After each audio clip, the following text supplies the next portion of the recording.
Ayan, part 3. If you haven't watched the part 1 and part 2 yet, then go or head over onto my YouTube channel and nandun lang yun, naka-upload po. So, sunod-sunod ko pong i-upload itong videos na to. 3 parts. Let's continue. Gusto ko lang din bigyan ng light yung cancel culture na parang Give chance oh, din. parang give chance din sa mga tao Give na chance hindi naman to tayo, other lahat naman tayo people. nagkakamali. Kasi sa totoo Hindi mo sa nagkakamali. office And work mo, baka pwede pag naman nagkamali silang ka, gusto mo magbago fired and ka agad mag-work, ng boss mo. diba? Basta Parang di naman willing fair sila. yun sa... Kasi sa Basta totoo alam lang niya, ang tao aware naman sila natututo sa kung ano yung pagkakamali rin nila. pagkakamali So parang, Maliban na lang kung paul ulit, di ba? kung paulit-ulit, ano na yun, gets nyo na Mali yun. na Pero yun. kung yung one time na magkakamali ng isang tao, tapos parang, kung sirain nyo yung tao, parang, alam mo yun, napakalaki na nang nagawa nyo, parang mahirap. Yung sa cancel culture and cutting ties, feeling ko it's a different thing. Yung cancel culture talagang medyo yung cutting ties, pwede mo namang, let's say, pwedeng mag-move on kayo with your own life, ganon, hindi naman kailangan mag-away. Yung parang cancel culture, medyo Lahat public. affected. Oo, Medyo, lahat medyo sinasabi nila. aggressive yung And cancel with culture. the cutting Yung ties naman, kasi the friendship, wala ganun. na Ako, kayo, tapos wala. strongly agree ako Without dyan. any Kasi, words So, ano or strongly agree? actions. Strongly Just agree. go. Cutting ties. Good friends. Kumbaga, sa kakabuti mo as a person. kasi Both ako, parties. parang dami na, yun nga, sabi mo nga, people come and go, di ba? Parang dami ko na naging kaibigan at dami na nawala. Yung mga totoong kaibigan hanggang ngayon nandyan pa rin naman. Nag-i-stay. Yung mga naiintindihan ako, ganun, nandyan pa rin naman. Pero with the people na parang, syempre, ako marami rin ako napagdaanan na parang, katulad sa'yo, kanina diba, meron kang kinat din na feeling mo nakaka-affect na siya sa'yo, sobra. And meron din ako, honestly, medyo mga recently nga, marami ako na-experience na parang, may mga tao pala nagsasalita behind my back na hindi nila alam, nakaka-affect na pala ng malaking part sa buhay ko na parang may nasisira na sobrang laking part ng buhay ko, ganun. And syempre, hindi ko naman pwede kailangan i-share pa sa lahat. Kumbaga, ito yung part of me na hindi alam ng mga tao na yun. And pero syempre, para sa ikabubuti ko, I would move on with my life. And of course, kung okay naman, wala naman naapektuhan na iba. At Go with the flow. kung nag-agree naman kayo pareho, di ba, lang kayo. We go on with your own, na lang. Parang ano lang din yan eh. Masasabi mo na phase or parang ladders na kailangan mo ma-experience para magka-move on ka sa susunod na level. Di ba? Parang Kailangan mo rin minsan na kung hindi talaga kayo same environment, hindi talaga nagkakaintindihan, minsan talaga kailangan nyo i-let go or hayaan na muna, baka in the future maging tama, okay kayo, tama. di ba? Pero for your own sakes, for everyone's sake, parang maging muna, kumbaga let it go. Mag-focus kayo sa i-focus mo yung energy mo sa mas maayos or mas magiging productive ka kaysa dun sa mga problem. Sabi, yun nga, yung problema na nga, problemahin mo pa. Sabi nga ni Elsa, let it go. Can't hold it back anymore. pero naniniwala ako rin na time heals. In mysterious ways. Time heals in mysterious way. Hindi, pero diba? Parang dati nagkaroon din si sister ng face na talagang nag-detach siya sa atin. Pero, Oo naman, proud na ako dun eh. Time heals. Time heals everything talaga. Time heals wounds ba? Yun. Basta yun. Tapos ay may share lang rin pala ako. Parang tungkol sa friends. Kasi, Kasi hindi nakasalita. Ayaw mo i-share kung anong lasa ng mga kinakain mo? Vinegar. tungkol sa friends Cheese. kasi parang yung ibang friends ko, masasabi kong true friends. Kasi kahit nasa ganitong career tayo, alam mo yun, sobrang busy natin. Hindi ako nakarinig sa kanila ng parang grabe, hindi ka na nagme-message, nagbago ka na, ganun. Kasi may mga iba akong, alam mo yun, mga friends na parang, ang sinasabi nila, parang, Bago ko na. parang, porket artista ka na, kinalimutan mo na. Yung word na kinalimutan. Kinalimutan. Well, in fact, ang sinasabi ko sa kanila, hindi naman sa nakalimutan kayo. Parents ko nga, bihira ko na lang ma-message. Tapos, kayo, ini-expect nyo makapag-reply pa ako. Kasi nga, grabe. Parang na-judge ka kagad sa simpleng hindi lang pag-reply. Parang ganun. So, Sabi nga lang, ang sad lang ng parang ganun. the bestest of friends, kahit na hindi magkontakan ng isang taon, dalawang Oo, taon. oo. Pag nagkita, jive agad. Oo. Yun ang malulupit. Yun ang malupit. Pero may Yung question mga ako friends, wow. about friends. Parang, Ano ba ang level of friends? Makakonsider mo na friends kayo? Ikaw lang makapagsabi nun. Kasi Kasi, sa ano mo? ano, Parang sa ano, iba pa ba standards yung niya. friends sa kakilala? Syempre. Sa... acquaintance yun Hindi, eh. kasi merong mga tao na parang sabihin, ay, friend ko yan si ano, pero kakilala niya lang pala. Di ba parang, Ay, friend niloloko ako, ka nun. nakapag-usap kayo for a few, nagsama kayo for a few days, Ah. parang ko-consider mo na as a friend ba yon or... Depende. Acquaintance. Depende kung yung friend mo dilulu. Bakit? Naamon niya na ba Di kasi- mo? Pag di niya pa naamon, hindi mo pa siya friend. Speaking of ni Lulu. Promise, oh. Sige. Ikaw Kasi- ba? Uutot ka ba sa... Sige, iutot ka ba sa harap ng nung acquaintance mo na? So yun ang patunay. Yun ang Malalaman mo na patunay. kaibigan mo siya pag okay lang umutot Oh, sa harap. tama. Tangan mo na. Pag Kung nag-okay iiyak ka pa. ka ng, pag nahiya ka, hindi pa kayo friends talaga. Getting to know pa lang or something. Dapat pag ipaparinig mo talaga sa kanila. Hindi. It's a point. Actually, may point siya. Pero meron din yung iba. Pag na-friend ka na, feeling niya, friend ka na kayo. Pero ikaw, feel mo, hindi mo siya friend. Meron, Oo, may ganun. ganun eh. Kasi hindi mo naman, yung iba talaga naturally, yung personality nila, uy, magkaibigan Medyo kami, jive, ganyan, oo. ganito. Kasi, yun yung feeling niya na-receive niya. Pero yung sa'yo, may ganito yung boundaries mo, ganito yung... Sorry, hindi niya pa nare-receive. So, Hindi niya pa kung nare-receive. gusto niyo maging friend si Pablo, kailangan maututan muna kayo. Uy, ikaw, ano? Masabi mo? Nakikinig ako. Si Ken kain ng kain. Andito ka para Wala magsalita. nang Kasi, nasabi. I mean, anong tingin mo dun sa cutting ties? Ito rin So eh. far, sa akin wala naman akong kinakat ties. It depends siguro sa vision natin bawat isa, kumbaga. If iba yung vision mo, iba yung vision ko, doesn't mean Mahirap na yan. makikipag-cut ties ako sa'yo. I respect your decision or anumang paniniwala mo. Respect mine as long as wala namang ano. Magkita na lang tayo sa finish line, no? Kumbaga, gaya ng sinabi mo papunta kanina, ako madami akong friends na hindi ko na kinakausap, but pag nakita kami, yung closeness namin, never nag-change. Diba? Pag umuwi ako sa amin, 3 years ako din nakakaway, pero pag umuwi ako sa probinsya, yung closeness namin ng friends ko, never nagbago. Kahit ngayon, tumabot na ako as a music artist, diba? Alam nila na, uy, grabe, sikat ka na, pero binubuli pa rin nila ako sa mga salita nila, so ganun, so never nagbago. I mean, normal naman sa amin yun na Ganun din naman ganun yung mga mga salita. tropa So, natin eh. normal pa rin naman. So, Parang- sa akin naman never. Pero, Ay, masaya eh, di ba? pagdating sa cut tie siguro, parang, it is what it is, bro. It is what it is. Kumbaga, may circumstance na, pag yung tao toxic na, tapos hindi na siya efficient para sa'yo. He's not helping you anymore Elbow pagdating macaroni sa, ka na. pagdating sa pamumuhay mo. Dog show talaga to. Pag wala ka nang na-learn talaga sa kanya na parang Kung hindi ka Wala ka naman nag-grow, tututunan. dragging na. O, kumbaga parang Hindi ka gano'n. na nag-grow. Tapos Kundi, tinatry mo pa siya i-help. Tapos Kinakausap mo he's na. not hindi helping ka na pababa. himself then. Just keeps you. Pangit na yung gano'n. Parang kumbaga downward naging side. dependent na siya sa'yo. Kumbaga wala na yung give and take nga. Parang di ba, may na sinasabi? adjustment sa'yo, pero walang adjustment sa bumper. Kumbaga, pero depende pa rin meron kasing hindi rin pwedeng iwan mo na lang bigla. Kausapin mo, tapos pag So, depende rin sa level of Parang closeness. kayo. Kumbaga, Depende rin talaga. may closeness kayo. Parang, pag okay, pag talagang close mo, ma-adjust. Pero pag hindi naman siya relevant, bakit di ba? Speaking of finish line, alam mo, meron akong Anong finish line? umabot ako sa ganyan levels. Dati meron akong super close friend, best friend. Tapos hindi na kami talaga nagkakasundo kasi parang, may gusto siya na future ko na hindi ko naman gusto. Kinokontrol na yung buhay mo. So, Okay. ayun, Daming ganyan. nag-ending kami. Sige, kita-kita lang sa finish line. Paunahan maging successful.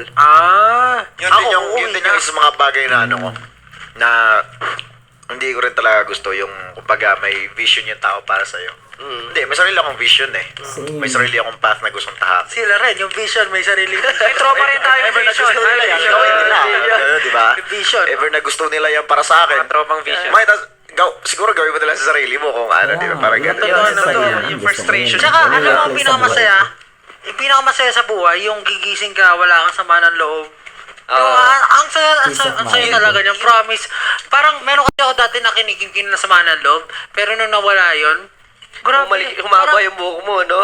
Sobrang productive ka sa mga bagay-bagay. Yung mga tao sa paligid mo, parang feeling mo, ang saya-saya lagi. Parang ganon. Parang ang gaan sa pakiramdam. Kaya nung nag-alis ng kay dati, kinimkim ko yun, yung sama ng loob ko eh. Nag-alisan kay dati. Bumalik naman din agad. Ilang buwan? Wait, 3 weeks Weeks lang. lang. 3 weeks. Umalis sila. Tagal na. Matagal Umalis na sila. yan. Hindi Tapos, kasi pinag-isipan. tapos sabi sa akin ni ano nun, Depende yung sarili. sabi sa akin nun dati, o sige Del, ikaw na lang natira, gagawin kitang solo artist. Wow! Tapos sabi ko nun, uy! Eh, bumalik kayo, sabi ko, nice. At Pero hindi natin napag-usapan ever yun, no? Hindi ka nagsasalita eh. sa next podcast, pag-usapan natin yun. Usually, sa experiences nyo, ano yung mga nagiging ka-close nyong tao? Sino? Or I mean, Alam mo, Ano yung traits sa nila? totoo lang, kayo lang yung ka-close ko ngayon. Parang ang ganda. Hindi, promise, wala akong masyadong ka-close na tao. Staff. Yung college, yung college talaga wala akong friends. Siguro may isa akong kaibigan na irregular din siya. Or dalawa. Isang babae, isang lalaki. Na yun lang yung nakakausap ko. Pero ngayon hindi na ulit kami nag-uusap. Kayo lang nakakausap ko. Kaya pag nag-aaya ako ng parang, oh my God, wala na akong magawa. Parang lagi gusto ko naghanap ng magagawin. Ako, marami akong friends yun sa akin. And siguro yung common trait, mga naglalaro din. Kasi mostly, marami ako super close ko na kaibigan na hindi ko pa nakikita ever personal. Pero sobrang tagal ko na sila kaibigan. Bago pati yung SB19, bago pa lahat. Hanggang ngayon, naglalaro pa rin kami, ganun. Yung mga closest friends, nga pala, meron din pala ako. Pero, hindi sila sobrang close friends eh. Parang ano lang. Friend. Palabas ka ba sa bahay nyo? Wala ka ba kapabata? Wala eh. Siguro kasi ano ka dati, diba parang sobrang introvert ka rin dati, diba? Ano talaga ako. Ngayon ka lang Sumasayo ka kasi saan? Hindi, pero iniisip ko nga, ang lungkot nga ng buhay ko, no? Parang ano. Hindi naman. ang tanong na naman, ano yung traits ng ano? Pero yung mga kapatid ko, yan, lagi kong kasama mga kapatid ko. Usual trait ng mga nagiging ka-close ko, parang corny din usually ka-similar ko na parang Low-key yung parang... hindi masyadong Flashy. Nag-iisip ako ng kaibigan ko, wala akong maisip. Talaga ba? Wala talaga, Frank. Ako dami akong best friends. Mostly naman ng mga nagiging friends ko. mga deserve. Hindi, I mean, kasi pagka nagkakaroon kasi ako ng friends, hindi ko agad tinitignan kung ano yung personality ng tao. Parang, kasi sa umpisa naman, pag nakikipag-friends ka, syempre may hiya ka. So, nahiya ka ipakita agad kung sino ka. Pero, as time goes by, dun lalabas talaga kung paano siya makikitungo sa'yo, paano kanya i-handle. Kasi sa mga experiences ko, lahat ng mga kinuklose ko nagugulat or parang napapagod sa akin. Kasi parang, Energy mo up top. parang nakakapagod ka naman kasama. Laging ganun yung nakuha ko. Pero hindi ko siya tinatanggap as negative kasi at the end of the day, sinasabi naman nila na next time gusto ko ulit kasama si Stel kasi ang saya, parang ganun. As an Actually, introvert, ganyan nga ako sa inyo. Oh, Ganyan din ako sa iyo. kanino ba talaga? Hindi, I mean, hindi ako, kumbaga kasi diba, pare, very active ka sa life. Meron point na gusto ko lang magkulong sa kwarto. So, parang hindi ko naman sinasabi na nakakapagod ka, pero parang rest muna ako, Kasi hindi ako makasama. parang may mga tao kasi may mga social battery na uubos eh. Ganun din ako, nauubos yung social battery. kaya ako laging kasama si Stel. Kasi, pag hindi ko na kaya, si Stel sumasalo ng kuwari gusto kong lumabas pero ayoko makipagkausap. Kuwari may meet ako. Ano? Kuwari, yung mga family ko RM? dito, hindi kuwari, promise, kuwari, meron akong relatives proxy? dito, yung mga tita ko sa ibang bansa. Pag imi-meet ko, gusto ko sana isama si Stel. Si Stel, oo, Kasi hindi ko alam kung anong sasabihin ko sa mga relatives ko. Parang si Stel, kaya niyang makipag-converse with everyone. Na-enjoy niya. Parang win-win situation. Tama. So, sa Two birds mga... in one stone. Oo. So, kasama mo na si Stel. Naghahanap May po dyan, palangga ka pa. contact niyo po ako. Tapos ayun nga, sa mga friends nga, hindi naman sa non-nego, pero automatic naman yun yung respect sa bawat isa. Yung respect ng kung ano yung ayaw ng isang tao. Syempre, dapat alam mo yun. And ako rin naman, kung yung isang tao gusto ko siya maging ka-close, syempre automatic alamin ko yung gusto at ayaw niya. Yung mga gusto niya, syempre, isusubukan ko na impress siya, parang, ito friend, ginawa ko to kasi gusto ko na maging kaibigan. Pero not to the point na pupush ko yung sarili ko kahit ramdam ko dun sa tao na ayaw niya ako maging kaibigan. Di ba may mga ganun naman tao? Parang, Maganda yan sa tao. yung lalapit ka, pero ma-feel mo na Parang ayaw hindi ko sa'yo ng tao. welcome. So, ba't mo ipilit sarili mo? Pero ito, aminin nyo. aminin nyo, meron talagang isang tao na kahit hindi nyo pa siya nakakausap, hindi nyo pa siya nakakasama, Ayaw mo nakikita na agad. nyo palang ayaw mo na agad sa Meron. Di ba? Meron. Parang alam mo, eh. masamang influence na to. Parang Ramdam mo ganun. na agad. Malayo pa lang na ano mo na. Naamoy mo Natutuwa na. ako kasi Yung nabanggit ni energy. Stel na yung sinasabi mo. Ano yung sinabi mo? Atmosphere. Ano yun? Yung parang sinabi yung trait, Oh, yung ayaw mo, at gusto. para may adjust yung Oh. sarili. Or kung, kasi syempre gusto mo, tinetreasure mo yung friendship. Hmm. So, in order for it to work, kailangan Adjust i-adjust parehas. niyo yung bawat isa. Actually, nagkaroon tayo dati ng open forum. Pare, di ba, naasar ka namin dati. Tapos may sinabi ka na ayaw mong naasar ka na gano'n. Every time na naiisip ko yun, talagang hindi ko na, parang alam ko na, aware na ako na ayaw Huwag gagawin yan. Oo, wag gagawin. Hindi kasi ano yan, maganda siyang kumbaga at least alam mo na sa sarili mo na. Yeah. Kasi normal Maganda pag yun. friends, nag-aasaran lang yan. Pero kung Pero ayaw ayun, talaga dapat- ng friend mo na gano'n, Ano pa kung rin, sinabi give sa'yo, and hindi, take, gawin, di ba? Respect na lang. Hindi Respect. dapat ikaw yung palagi Actually, na perfect. nag-adjust. Tama. Okay, ikaw, Ken. Anong usually yung trait ng mga nagiging ka-close mo? Or magiging nakikilala mong friends, ano yung mga trait nila na similar or common ground? Same siguro ng same kayo na vibe. Baga, para, parang gano'n din, same ng hilig. Tapos, parang nagtatawa na kayo sa mga bagay na very nonsense naman na mga bagay. Parang kumbaga, yun kasi minsan pag nonsense na bagay, parang nakakatawa din eh. Natatawa kayo. Kahit walang kabuluhan, pero Alam mo, yun natatawa ang kayo. pinag-uusapan natin lagi eh. Nonsense. Di ba nonsense? Di ba? Ano yung papapanood na video sa TikTok na parang kailangan mo na lang tumawa para kay Ken? Ganun siya. Hindi, pero alam nyo, madalas yun ngayon nangyayari sa atin. Hindi bihira tayo nag-uusap na seryoso kasi puro nonsense yung pinag-uusapan natin. Nonsense lang. Kasi seryoso na yung trabaho natin lagi. Yeah. Kaya napakasaya natin eh. Kaya sakto-sakto dito si Justin, yung mapaka-corny talaga. Okay lang. Pero ikaw ba, Justin, pag sinasabi namin corny yung joke, okay lang No. sige na. Parang nako-compliment nga ako eh. Sa tingin ko. Successful! Ano ni si Ja? Proud siya, gano'n. Proud. Pero, Grabe, no? pero sa atin siguro corny sa atin, pero sa ibang tao hindi, di ba? Kasi tumatawa pa rin talaga yung mga tao. Iba naman kasi humor niya na. Nabuild niya na yung ano niya. Nabuild niya na Iba-iba rin kasi yung Kumbaga, ano na yan? Kumbaga, pwede na tayo na estatwa. Alam mo, parang iconic din siya. But for me, hindi kasi, isipin mo lahat naman ng yung mga greatest people na may mga rin naman yung yung gloves ni Michael Jackson. Ano yung legacy niya Pares, eh. mag-isa lang. Pero si Justin, pag hindi siya nag-corny joke, hindi kompleto. Wala, Pag Justin. nakakatawa, Justin yan. pag nakakatawa yung joke niya, ay hindi si Justin. Hindi Justin yan. Hindi ito si Justin. Alam mo na agad eh. Totoo na. Grabe kayo. Bawal na ako mag-joke na nakakatawa. Dami ko rin na-realize. Friends. Dami ko palang friends.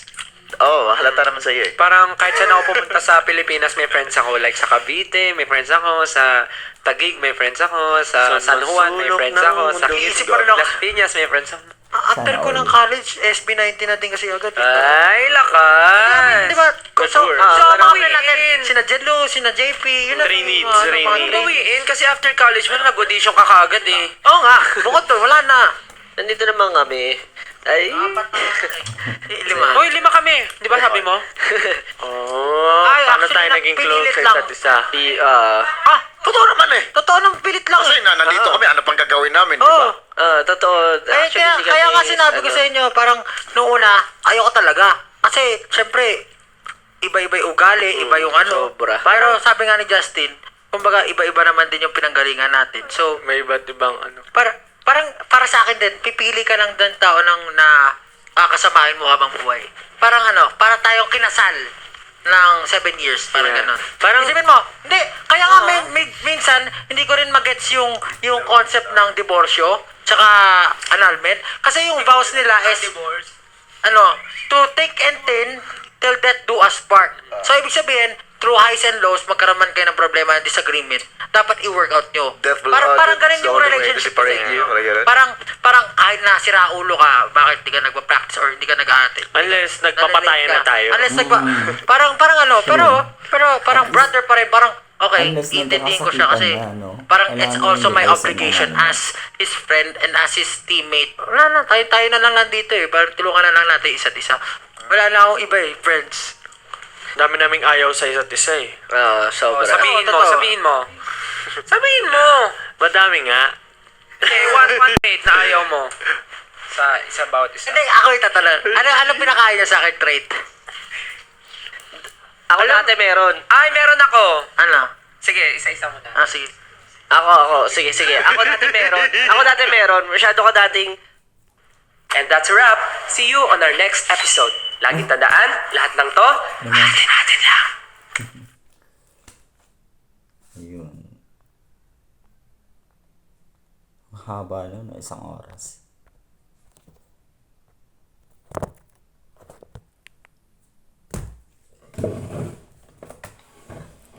So, natapos din natin yung episode 1, atin lang podcast ng SB19.